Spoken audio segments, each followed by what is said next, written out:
Hello friends, welcome to our YouTube channel the Saha space. इस video में हम discuss करने वाले हैं कि क्या मतलब है म्यूचुअल फंड का, ईटीएफ का एंड स्टॉक्स का। Let's start. जैसे कि आप देख पा रहे हो, मैंने एक कंसाइज डायग्राम बनाया है आपको एक अंडरस्टैंडिंग में हेल्प करने के लिए क्या डिफरेंस है स्टॉक का, म्यूचुअल फंड का एंड ईटीएफ का।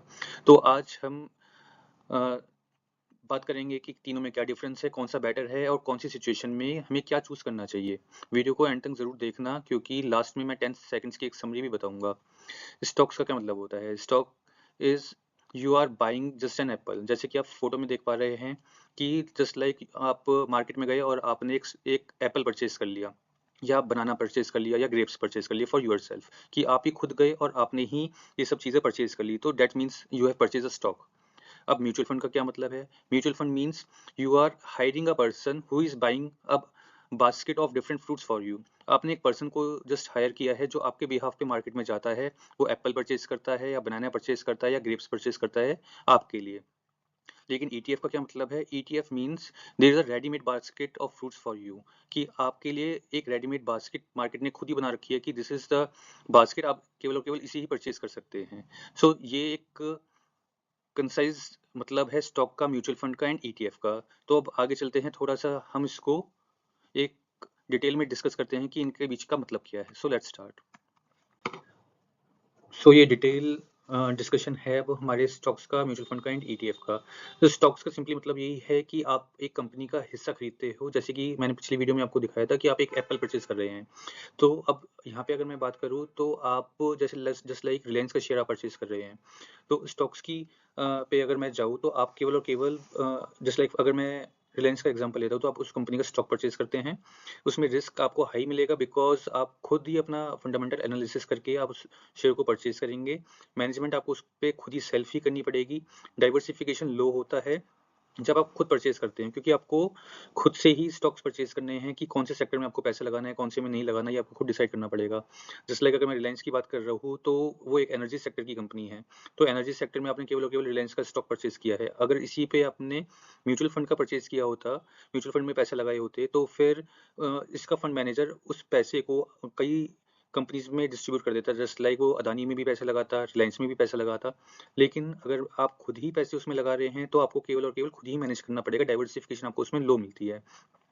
ये बिगिनर फ्रेंडली होता है या नहीं होता? स्टॉक्स अगर आप डायरेक्टली परचेज करते हैं तो उसे बिगिनर फ्रेंडली नहीं माना जाएगा, क्योंकि आप खुद ही सब चीज़ ऑपरेट कर रहे हैं। अब बात करते हैं म्यूचुअल फंड की। म्यूचुअल फंड जैसे कि मैंने आपको पिछली एक समराइज वीडियो में समराइज पिक्चर में आपको दिखाया था कि एक आपने एक पर्सन को अपॉइंट करा है जो कि एक हैंडमेड आपको फ्रूट खुद ला करके देगा, पूरी बास्केट आप खुद ही प्रिपेयर करेगा। इसमें रिस्क मीडियम होता है कि वो फंड मैनेजर जो होता है वो डिफरेंट स्टॉक्स को पहले से ही परचेज करके रखेगा, आपके पैसे उसी के अंदर लगाए जाएंगे। मैनेजमेंट जो उसकी होती है वो मैनेजर ही करेगा। डाइवर्सिफिकेशन उसमें हाई होती है बिकॉज ऑफ अगर आप एक पर्टिकुलर सेक्टर के अगर आप म्यूचुअल फंड में पैसे लगाते हैं तो वो उसी की जो कंपनीज हैं जो उस सेक्टर में डील कर रही हैं उन्हीं के शेयर्स में वो डिस्ट्रीब्यूट कर देगा आपका पैसा। जस्ट लाइक अगर मैं एग्जांपल दूं तो H D F C flexi cap fund है। आप चाहे तो आप जो भी अगर आप ऐप यूज़ कर रहे हैं उसमें भी आप देख सकते हैं, जिसमें अगर आप mutual H D F C flexi cap को आप ओपन करेंगे तो उसमें फंड इन्वेस्टेड के नाम से एक टैब आती है, जिसमें आपको दिख जाएगा कि H D F C flexi cap के जो म्यूचुअल फंड मैनेजर है उन्होंने कौन कौन सी कंपनियों उसमें इन्वेस्ट किया हुआ है। तो yes, it's very beginner friendly. आप किसी भी म्यूचुअल फंड को परचेज कर सकते हैं। किस म्यूचुअल फंड में पैसे लगाने चाहिए वो एक आपका ऑब्जेक्टिव डिसाइड करता है कि आपका लॉन्ग टर्म ऑब्जेक्टिव क्या है। अगर आप केवल ये कहते हैं कि मेरे को 3 साल में पैसे निकाल लेने हैं, तो फिर आपको फ्लेक्सी कैप में जाना चाहिए।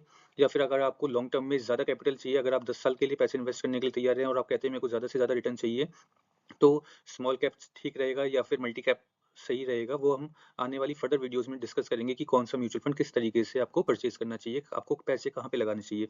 वो फर्दर आने वाली वीडियोस में हम ये चीज़ डिसाइड करेंगे। अब बात करते हैं ईटीएफ की। तो ईटीएफ में क्या होता है? ईटीएफ में आपको रेडीमेड बास्केट मिल जाती है जो कि शेयर मार्केट में ट्रेड होती है। इसमें आप अपने अकॉर्डिंग कुछ एडिशन या डिलीशन नहीं कर सकते। ईटीएफ में अगर मैं एग्जांपल दूं तो निपॉन 50 ईटीएफ है। अगर आप शेयर मार्केट को ज़रा सा भी आप फॉलो करते हैं, पढ़ा होगा आपने निफ्टी 50 के बारे में तो ज़रूर पढ़ा होगा। तो अगर आप निफ्टी 50 ईटीएफ में पैसे लगाते हैं, तो अगर किसी टाइम पे निफ्टी 50 ईटीएफ बढ़ता है तो आपके शेयर की वैल्यू बढ़ेगी। और अगर वाइस वर्सा अगर ये कम होता है तो आपके शेयर स्टॉक की वैल्यू कम हो जाएगी। इसमें रिस्क मीडियम ही रहता है।